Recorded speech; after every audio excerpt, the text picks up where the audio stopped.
Mga katrops, welcome back ulit kayo sa aking channel Sports React PH at ngayon na ay pag-uusapan natin ang sinabi ni Steve Kerr at Stephen Curry laban sa Houston Rockets.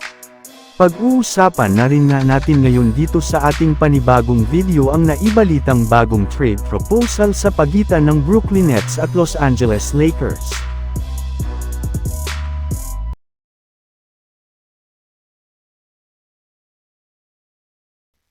Dahil nga sa pagkatalo ng Golden State Warriors laban sa Houston Rockets ay tuluyan na nga po silang na-eliminate sa NBA Cup at hindi na nga sila makakapunta pa sa Las Vegas.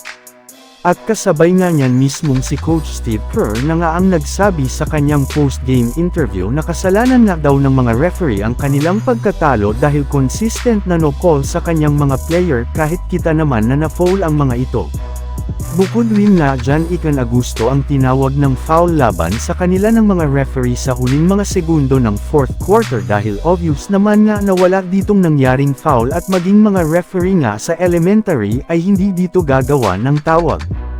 Pero kung si Stephen Curry nga ang tatanungin, siya nga daw talaga ang may kasalanan bakit sila natalo dahil napapansin na nga po niya na panay nahihirapan sila na makascore sa huling mga minuto ng kanilang bawat laro.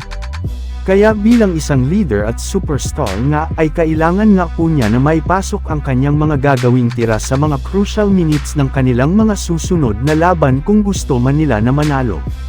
Samantala pumunta naman tayo sa ating sunod na pag-uusapan ngayon sa naibalitang bagong trade proposal sa pagitan ng Brooklyn Nets at Los Angeles Lakers. Mismong ang NBA insider na si Jovan Buha ng The Athletic ang nagsabi na isa nga sa mga kupunan na magiging kapartner at tutulong sa Los Angeles Lakers na makagawa ng trade ngayong season ay ang Brooklyn Nets na meron rin naman ng mga players na willing nang ipamigay sa lalong madaling panahon. Sa katunayan, mainit na ngang pinag-uusapan sa social media ang pag-swap nila ng players sa pagitan nina D'Angelo Russell at Dennis Schroeder. Matagal na rin naman ng plano ng Nets na maibalik muli si D'Angelo Russell sa kanilang lineup ngayong season habang pagdating naman sa Lakers nagsisi na nga ang kanilang team sa pagtanggal nila noon kay Dennis Schroeder kaya binabalakan na nga nila itong pabalikin rin sa kanilang kupunan. Hindi rin naman nga natapatan ni Gabe Vincent ang impact na ginawa nito sa kanilang team sa opensa man yan o depensa. Kaya aminado na nga ang ilang mga NBA analyst ngayon na ang pinamadali at malapit ng trade na magagawa ngayon ng Lakers ay pagkuha nila kay Schroeder gamit si D'Angelo. Pero hindi lang naman nga sa kanilang dalawang magtatapos ang kanilang negosasyon dahil maaari rin naman ngang kunin ng Lakers ang isa pang player ng Nets na si Dorian Finney-Smith dahil nangangailangan rin naman nga sila ngayon ng isang wing defender para mapalakas ang kanilang depensa.